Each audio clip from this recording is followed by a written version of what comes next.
Ya pemirsa, selama ini ormas-ormas keagamaan tidak pernah berurusan dengan tambang. Nah Pak Bahlil, bukankah kalau ormas keagamaan diberikan izin kemungkinan juga akan dikelola oleh para pemain tambang juga? Jadi gini, ormas keagamaan ini kan ada punya unit-unit usaha. Unit-unit usaha ini perusahaan-perusahaan inilah yang mengurusi tambang. Ormasnya tetap menjalankan fungsi-fungsi apa yang selama ini sudah dilakukan. Fungsi pendidikan, fungsi kesehatan, edukasi, sosial, macam-macam. Nah, mereka itu kan punya banom-banom. Salah satu di antaranya itu adalah perusahaan-perusahaan. Nah, perusahaan-perusahaan ini pasti dikelola secara profesional oleh orang profesional. Pertama, kalau ada kader dalam organisasi itu, kader mereka yang bagus, ya silakan mereka mengelola. Tapi kalau tidak, kita carikan partner yang baik. Nah, tugas pemerintah adalah agar tidak terjadi ada mafia. Kan yang ditakutkan kan jangan sampai konsesi diberikan, kemudian konsesi ini hanya dimanfaatkan oleh mafia. Itu yang dimaksudkan kan, gitu kan? Apalagi yang sulit mendapatkan IUP misalnya. Mbak, sesama biskota jangan saling mendahului. Kayak orang-orang kayak gini, sebelum itu orang Papua bilang, adek kau belum tulis, kakak sudah baca. Kenapa? Karena saya ini mantan pelaku di lapangan. Makanya begitu diberikan, kita mendampingi proses untuk mendapatkan siapa punya kontraktornya. Kontraktornya itu harus orang yang profesional. Niatnya itu jangan cari untung saja, harus membantu ini. Karena ini kan pikiran kita membantu organisasi ini dengan baik. Yang ketiga adalah perhitungannya harus transparan. Makanya formulasi dari kontrak sebelum kita lakukan itu sudah kita bahas di depan. Jadi yakinlah bahwa tidak akan mungkin dalam implementasinya IUP ini dimanfaatkan oleh oknum-oknum tertentu yang tadi ditenggarai yang tidak mendapat IUP lalu kemudian bekerja. Enggak lah. Oke. Saya sendiri yang akan bertanggung jawab untuk mendampingi mereka. Oke, pendampingan ini sampai kapan? Sampai izin usahanya habis? Sampai, ya karena itu sampai dengan isinya habis kan, mereka dapat izin itu. Tapi biasanya itu kan sampai di kontrak itu sampai selesai. Pemerintah berikutnya saya serah terimakan untuk dilakukan diawasi. Karena setiap tahun kan pasti RKB-nya kan muncul. Dalam RKB muncul itu akan dilakukan evaluasi dan sekaligus pertanggungjawaban di situ. Oke, evaluasi. Jadi tidak ada batas waktu ya misalnya? Tidak ada. Oke, kalau untuk izin tambangnya ini biasanya maksimal berapa lama?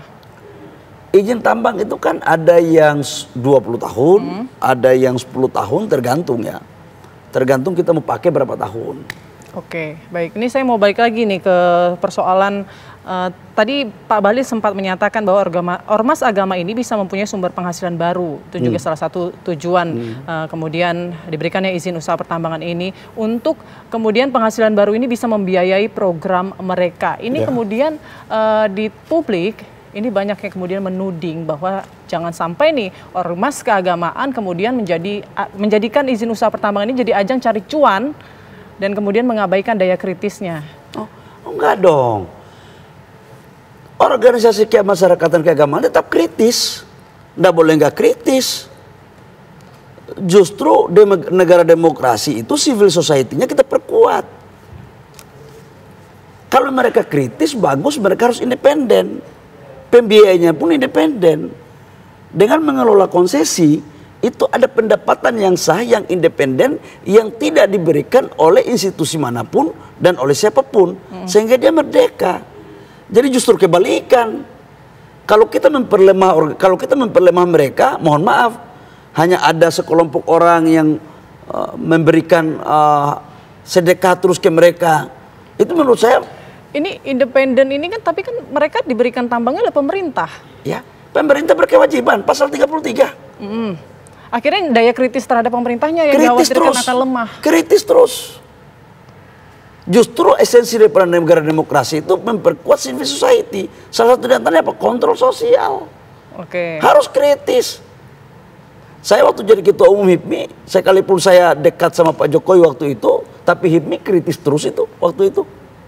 Ini kan jaraknya berdekatan ya Pak Bahlil ya, maksudnya kemudian publik bisa menuding bahwasanya usai Pilpres, kemudian pengajuannya di Maret, kemudian ini di bulan Mei misalnya sudah diberikan izinnya, ini kan seperti berhubungan nih. dukungan PBNU terhadap Pilpres kemarin, kemudian pengajuan, kemudian muncul ide ini. Ide ini muncul sebelum jauh hari Pilpres. Ini adalah pikiran mulia dari Bapak Presiden Jokowi dalam menerjemahkan dan menjalankan serta mengeksekusi pasal 33 dan keadilan sosial, pemerataan dan retribusi. Sekaligus ini untuk menjawab terhadap berbagai aspirasi yang sering datang ke Bapak Presiden maupun kepada kami yang menyatakan bahwa kenapa IUP, konsesi kehutanan itu hanya diberikan kepada kelompok usaha saja. Lewat Perpres 70 tentang Satgas Penataan Lahan tidak menutup kemungkinan areal-areal yang kita cabut itu juga kita akan redistribusi. Jadi ini pikirnya sudah lama. Oke, ini sudah lama. Jadi ini bukan upaya pemerintah untuk membeli, tanda kutipnya membeli dukungan ormas ya kepada pemerintahan ya? Enggak boleh. Ormas nggak boleh dibeli. Salah itu, saya nggak setuju. Ini tudingan masyarakat. Masyarakat itu salah itu kalau dia bilang mau beli ormas. Saya sebagai mantan aktivis merasa agak sedikit nggak enak dengarnya. Organisasi ini adalah bagian daripada kekuatan bangsa yang melakukan kontrol. Oke.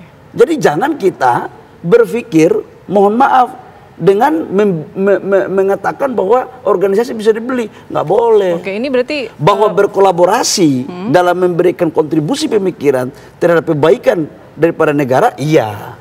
Oke, baik. Gitu. Nah, ini ada pula yang menuding nih Pak Bahlil bahwa pemberian konsesi ini, ya itu tadi seperti yang saya sampaikan, menjebak ormas agar disibukkan untuk mencari urusan cuan begitu. Tanggapan Anda?